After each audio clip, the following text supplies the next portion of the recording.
आइएगा, मैं आपसे निवेदन करता हूँ, आप इधर आ जाए मंच पर। भगत जी, सुमेर सिंह दास जी आवाज को सुन रहे हैं तो मंच पर विराजमान हो जाए जहां पर आपकी जगह है।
बनी थी 16 रानी थी 16 और ऐसा ज्ञान हुआ था कि 16 की 16 पत्नियों को त्याग कर दिया था गोपी चंद्र ने, एक तरफ उठा लिया था 16 की 16 को। इसीलिए तो समझा रहा हूं तुम्हें। अरे क्या हुआ था गोपी चंद्र को मात मात की माती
मोर ध्वज एक ऐसा राजा था जो अपने घर से कभी किसी को भूखा नहीं भेजता था।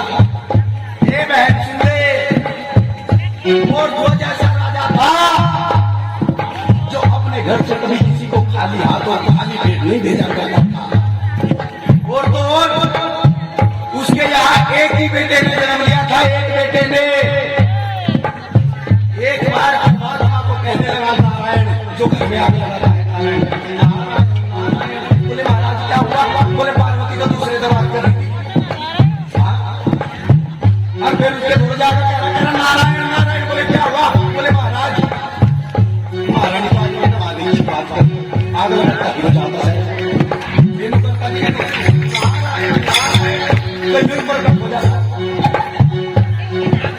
नदी में क्या कहता नारायण?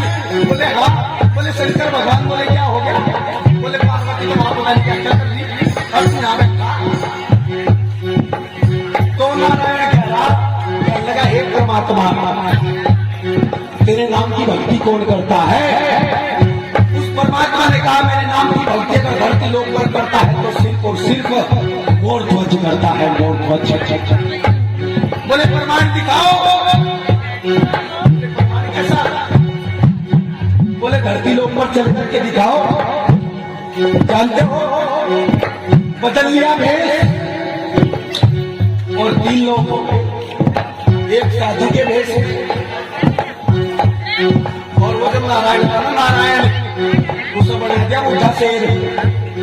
गलती बनाने के लिए शेर बना दिया उठा उसके जाल बात दिया। तो सुनो जरा सतनाम। मोर ध्वज के दरवाजे पर पहुंचे। मोर ध्वज ने कहा ये महाराज बैठिए, भोजन कीजिए, जलपान कीजिए। जानते हो उस परमात्मा ने कहा कि महाराज भोजन तो हम कर लेंगे लेकिन एक काम करना पड़ेगा। बोले क्या? बोले जो हमारे साथ शेर आया है ना शेर, ये बड़ा भूखा है, पहले इसे खिलाओ। ये शेर बड़ा बड़ा भूखा है, पहले इसे खिलाओ। अब आप तो जानो ही शेर तो मांस खाएगा, शेर रोटी थोड़ा ही खा रहा था। अब मोर ध्वज ने कहा कि महाराज ये लीजिए मेरा हाथ काट करके अपने शेर को खिला दीजिए। बोले सतनाम सतनाम। हकीकत का पाठ सुना रहा हूं, सुन लो ध्यान से। हकीकत का मोर ध्वज ने कहा महाराज मेरा मांस खिला दीजिए अपने शेर को, लेकिन यहां से कोई भी भूखा नहीं जाना चाहिए।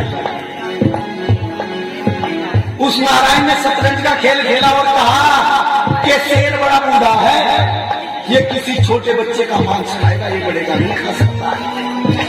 मोर ध्वज ने सोचा कि अगर दूसरे के बच्चे को काट दिया तो पाप कमाया जाएगा, और अगर शेर भूखा चला गया तो भी पाप कमाया जाएगा। फिर क्या किया जाए? मोर ध्वज माथा पकड़ करके बैठ गया, आपस में सोचने लगा, कहने लगा, हे मेरे लाल, बड़ी मेहनत के बाद तूने मेरे घर में जन्म लिया, और लोग कहते हैं कि जो बेटा है वो माँ बाप का नाम रोशन करता है, लेकिन मैं तो बड़ी दुविधा में फंस गया हूँ मेरे लाल, मेरी रक्षा कर मेरे पुत्र। मोर ध्वज का लड़का दौड़े दौड़े आ कहने लगा, पिताजी क्या बात है?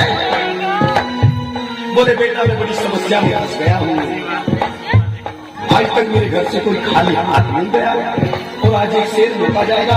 बोले, पिताजी चिंता मत करो, बेटा वही जो बाप का कहना मान करके बाप को स्वर्ग तक लेकर के जाएगा, मैं अपने मांस को खिलाऊंगा आज शेर के। पिताजी जानते हो, ए मेरी माँ सुनो जरा, आप लोग कभी भी ऐसा नहीं कर सकते। मोर ध्वज का लड़का बैठ गया बीच में और आराम हुआ जिससे पेड़ काटा जाता है। एक तरफ उस बच्चे की माँ, एक तरफ उसका बाप आराम पकड़े खड़े और बीच में बैठा है मोर ध्वज का बेटा। बताओ, काट हो गया अपने लड़के को ऐसा?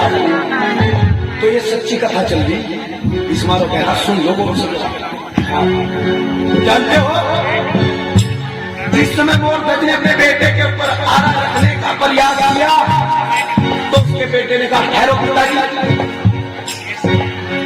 मोर ध्वज की पत्नी सोचने लगी, शायद मेरा बच्चा मुझसे गले मिलने के लिए आ रहा है लास्ट बार, लेकिन वो गले मिलने नहीं गया। वो दौड़ा दौड़ा अपने कमरे के अंदर गया और एक डब्बे से रुई लेकर के आया, रुई, और दो रुई अपने बाप के कान में लगा दी, तो अपनी माँ को कहने लगा, माँ ये रुई मैंने इसलिए लगाई है कि कहीं तुम मेरी चीख को सुनकर के मुझे काटना ना छोड़ दो, माँ मेरी चीख तुम्हारे कानों तक नहीं जानी चाहिए।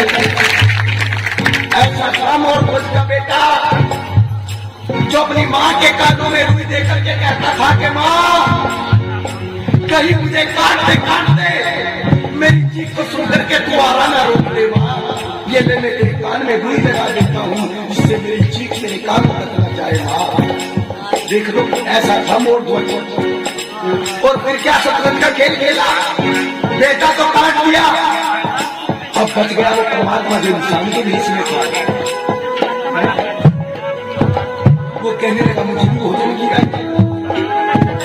जैसे मोर ध्वज भोजन लेकर के गया तो जानते क्या कहा परमात्मा ने, अरे तू तो बड़ा पापी है, तूने तो मेरे सामने एक संतान को काट दिया, फिर तेरे हाथ से कैसे भोजन खा सकता हूँ? मोर ध्वज फिर फंस गया, बाप रे आज ये कैसा फंस गया। मोर ध्वज ने फिर सच्ची आत्मा से कहा कि मेरे लाल, जब तूने कहा था कि बेटा वही जो बाप का साथ दे, अरे तू जीते जी मेरा साथ दे गया, तो एक बार इस दुनिया को मरने के बाद भी मेरा साथ दे करके दिखा मेरे लाल, आजा तू जहां भी है मेरे लाल आजा। जैसे मोर ध्वज ने किताब लगाई, मेरी बहनों, मोर ध्वज का लड़का कमरे से अंदर बाहर को आने लगा, दुनिया देखती रह गई, ये कैसा इतिहास है देखो। फिर मोर ध्वज का लड़का बाहर आया और उसने उनको भोजन खिलाया। मोर ध्वज की इज्जत ऐसी थी, इसलिए मोर ध्वज पार हो गया और इतिहास आ गया मोर ध्वज का। क्या हुआ था मोर ध्वज सुन संतों की वाणी,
बाजिंदा नाम का एक राजा हुआ करता था। राजा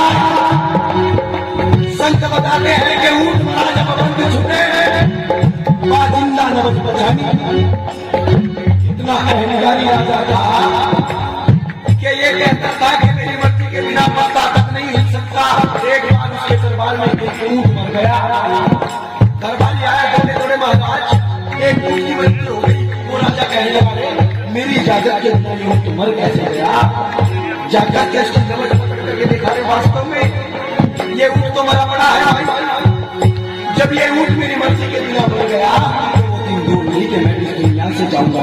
एक दिन जानते हो, संत रविदास जी महाराज ने कहा है कि काया काशी खोजो भाई, संत रविदास रहे समझाए। ये ऊंट कौन है? आपके शरीर के अंदर ये ऊंट, ये है तुम्हारा अहंकार।